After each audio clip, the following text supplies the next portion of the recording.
June 8, 2021, inilunsad ang People's Movement for Continuity at coalition signing sa St. Clair College of Caloocan ng iba't ibang party list gaya ng Maharlika Party List, PAPSA Party List, Magsasaka Party List, ECVOC, 1A Sekap Pilipinas, Bagong Bayani Maralita, Bayani Party List, Kabayan Party List, OFWS MRRD, 1BAP Party List.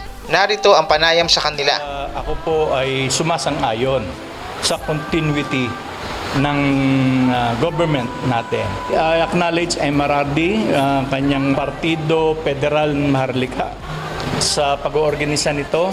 Ako po ay hindi nagatubili na sumama rito sa People's Movement for Continuity. Dahil nga sa tinatawag nga natin na need ng mamamayan na i-continue ito. Ako po ay 100% na sumasang-ayon sa ating presidente na tumakbo bilang vice presidente. Mabuhay ang People's Movement for Continuity. Very timely, napapanahon itong ginagawa natin sapagkat kailangan po natin ng continuity. Ito po ang wala sa ating pamahalaan sa mga nakarang panahon na dapat meron po magtutuloy ng mga naging plataforma, yung mga gains ng presidenteng Mayor Rodrigo Roa Duterte. Itong ginagawa natin dahil ito na po ang tama na direksyon para mabuhay ang mga magagandang plataforma ng ating Mayor President.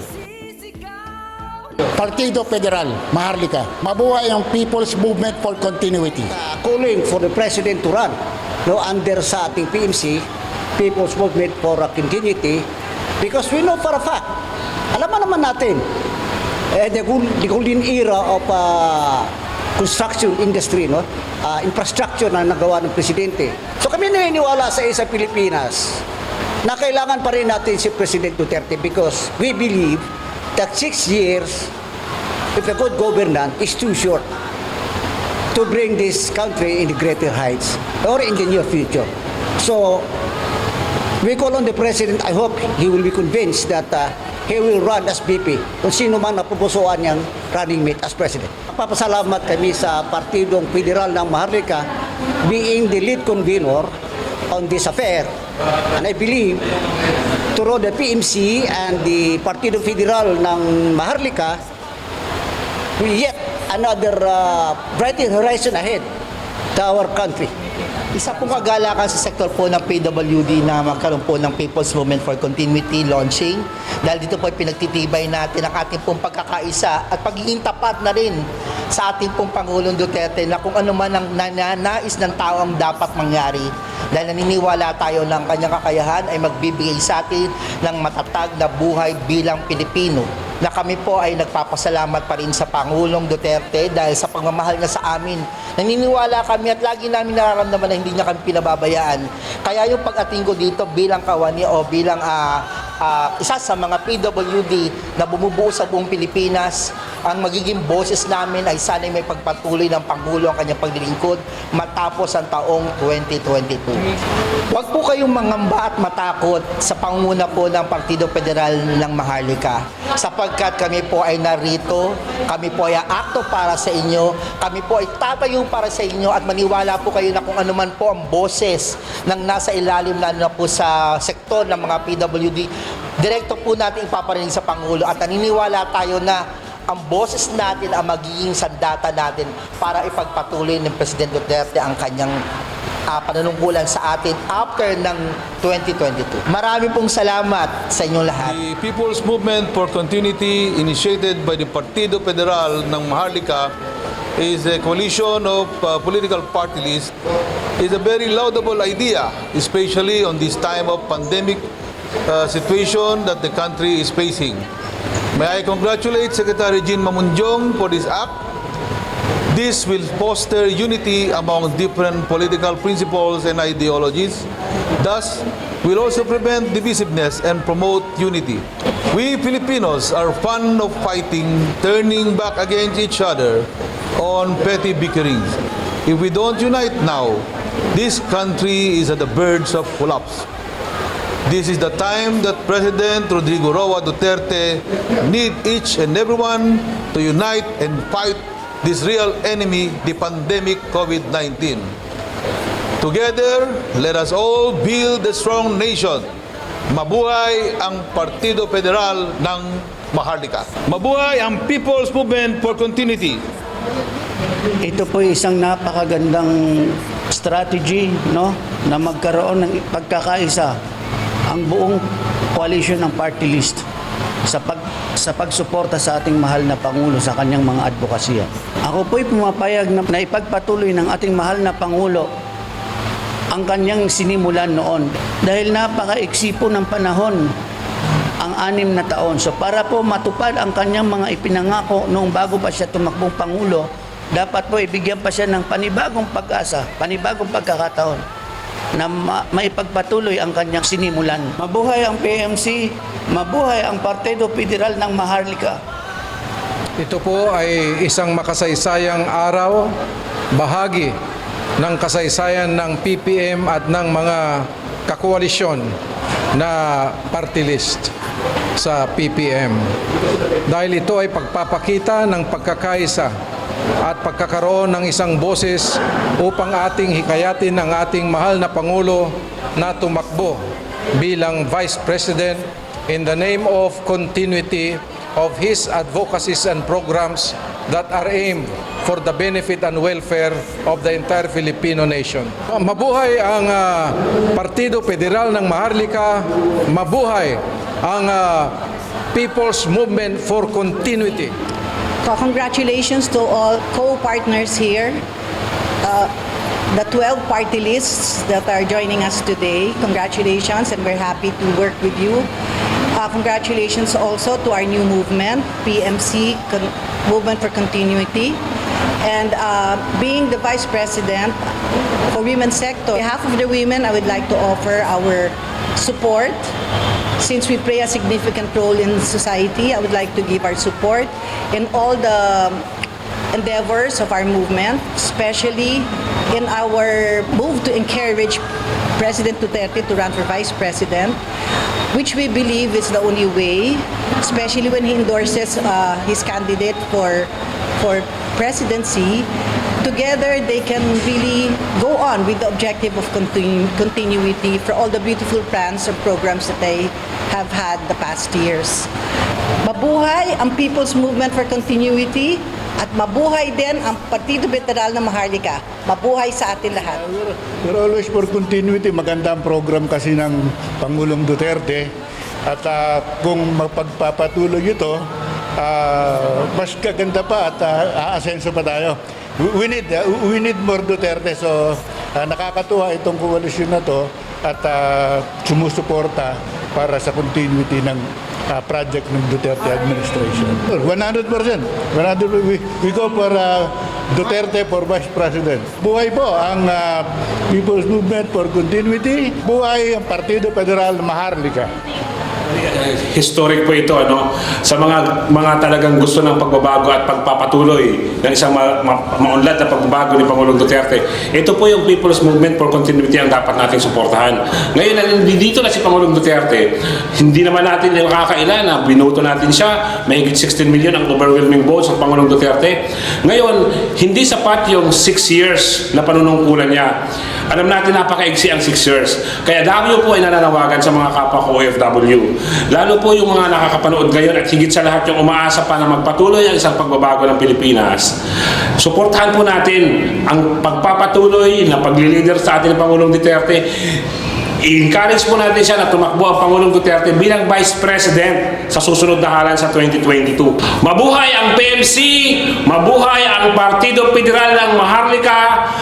PRRD for Vice President 2022. Dahilan naman kung bakit kami sumama talaga rito, ayun na kami ay naniniwala sa pinaglalaban ng People's Movement for Continuity. At ang pangalawa dyan, nais ng PAPSA ay ang magpasalamat kay Pangulong Duterte dahil netong panahon ng pandemic ay napansin ang karaingan ng mga private school teachers na matagal na panahon hindi napapansin Pero sa kanyang administrasyon, sa pamumuno na rin ni Senator Bongo at ni Secretary Bello, ay nabigyan ng ayuda yung mga guro namin sa private schools. PAPSA ay sumusuporta para tumuloy si Pangulong Duterte na bilang Vice Presidente ng bansa natin. Mabuhay ka, President Duterte. Mabuhay ang Partido Federal at ang PMC. Mabuhay po kayong lahat. Nakatutuwa po at napakasaya dahil ito na naman yung makasaysayang oras at araw na sa kauna-unahang pagkakataon ay nagtipon-tipon at nagkaisa ang lahat ng ating mga party list para po sumuporta sa PMC, so People's Movement for Continuity. Ito po yung katulad ko po, personally, bilang isang dating lingkod bayan at isang mamamayan, ay nangangarap din po ako sa bitin na panunungkulan ni President Rodrigo Duterte. Dahil isa po yung sa aking pananaw at experience, nakita ko yung ginawa niyang kung paano gumamit ng magandang desisyon, political, isang desisyong matibay na kung paano gawin yung mga programang hindi nagagawa ng mga nakakaraang Pangulo. Kaya po kami ay isa sa tumindig at nanguna kasama ang ating mga kasama na ituloy pa ni Pangulo yung kanyang panunungkulan bilang Vice President ng ating bansang Pilipinas. Ito po ipasimula, alam ko ipasimula pa lamang. Marami pa pong sasama rito, kaya nga po People's Movement for Continuity, hindi lang party list, kundi mga NGO, iba-ibang sektor na makikiisa po rito. So, dahil alam nating marami din naman tayo mga kababayan, lalo-lalo na sa grassroots, na talaga naman tunay na sumusuporta at nakakagusto sa ginagawang panunungkulan ng ating mahal na Pangulo, Rodrigo Duterte. So, pakahalaga po nito dahil ito po pag nawala siya, totoo lang po, baka mawala rin po yung ating ginusto sa kanya dahil si Presidente Duterte, kaya po natin kinampanya, kaya natin siya tinulungan dahil dito po sa alam natin ito yung kanyang gagawin pag naupo siya.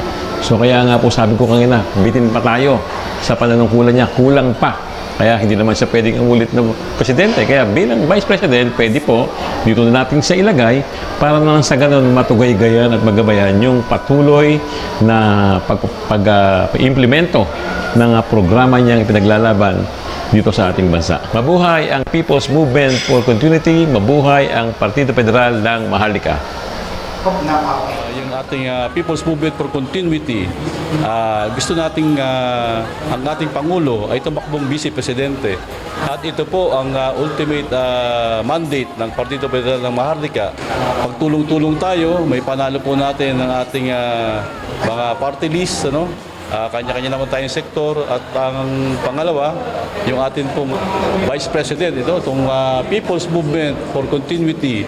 We are referring to President Rodrigo Roa Duterte. Tumakbo siya bilang Vice President dahil kailangan pa po siya ng ating bayan. Salamat po. At ito nga po, itong isa sa hakbangin pong ginawa ng Partido Federal ng Maharlika ay bumuo ng coalition ng lahat ng party list, individual or political party at initially party list. Ito po ay nasa 13 na magsasama-sama para lumagda ng tinatawag na coalition agreement para lumakas po yung ating tinatawag na legislative base sa Kongreso. Dahil kahit manalo ang Pangulo o kung sino mang pipiliin ng Pangulo, kung wala namang katuwang na legislation, ay baliwala po. Lahat po ng ating pangarap ay kailangang isabatas. Ito po yung tinatawag na coalition signing of all party lists that are supportive of the programs of the President. And likewise, ito po yung launching ng tinatawag na People's Movement for Continuity. Ito po yung pagtutuloy-tuloy ng kasaysayang nasimulan ng Pangulong Duterte. Mabuhay ang Partido Federal ng Maharlika! Mabuhay ang Pangulong Duterte! At mabuhay ang Maharlikans. People's Movement for Continuity, tayo magsama-sama at magtuloy-tuloy ang magandang kasaysayang sinimulan ng Pangulong Duterte.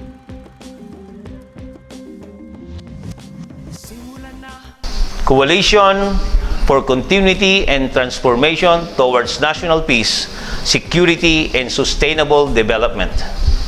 Whereas the gains and accomplishment of the Duterte presidency, which is unprecedented and must be sustained in its war on illegal drugs, corruption, criminality, insurgency, must be continued to its successful completion before the end of the third decade of the 20th century.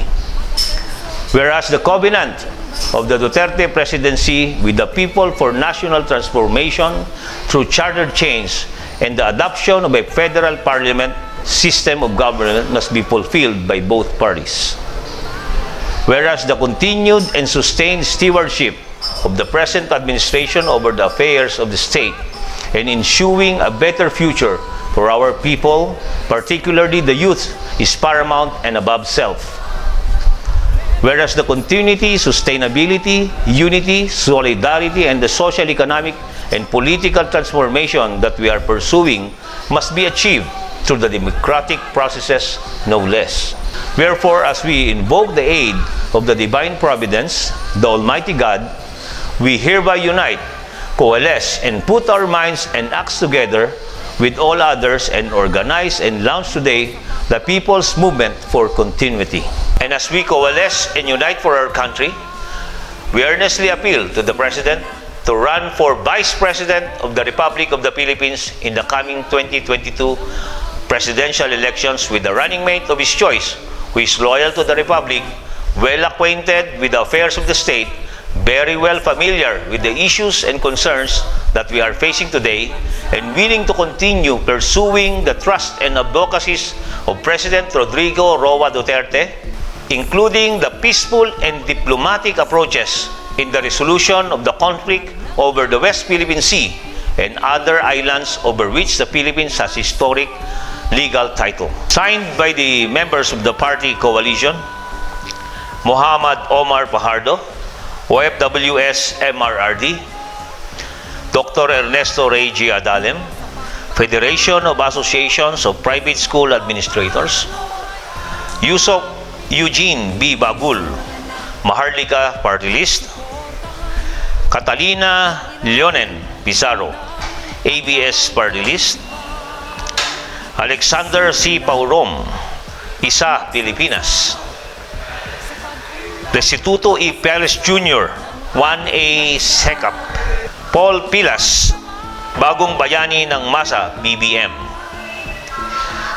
Israel De Castro, Bayani Party List, Gracita R. Jacinto Ali, Christian Muslim Democrats Movement, Magsasaka Party List, Kabayan Party List, Federation of Associations of Private School Administrators, 1 BAP Party List, Isa Pilipinas, 1A SECAP, Bagong Bayani ng Masa, Bayani Party List, Christian Muslim Democrats Movement, MRRD, NCC, PPM, Abner Malabanan, MRRD, NCC, PPM, Reynaldo San Pedro, MRRD, NECC, PPM, Attorney Orlando Di Guzman, MRRD, NCC, PPM. Ang layunin ng programa ay mapagpatuloy pa ang magandang sinimulan ng ating Pangulong Rodrigo Roa Duterte, labanan ng korupsyon, illegal na droga, kahirapan, terorismo, insurhensiya sa ating bansa. Ang grupo ng People's Movement for Continuity ay patuloy pa ring hinihimok ang ating mahal na Pangulo na tumakbo bilang Vice Presidente upang magabayan niya ang susunod na Pangulo ng ating bansa. Muli, ito si Edwin Barbudo para sa MRRD NECC News.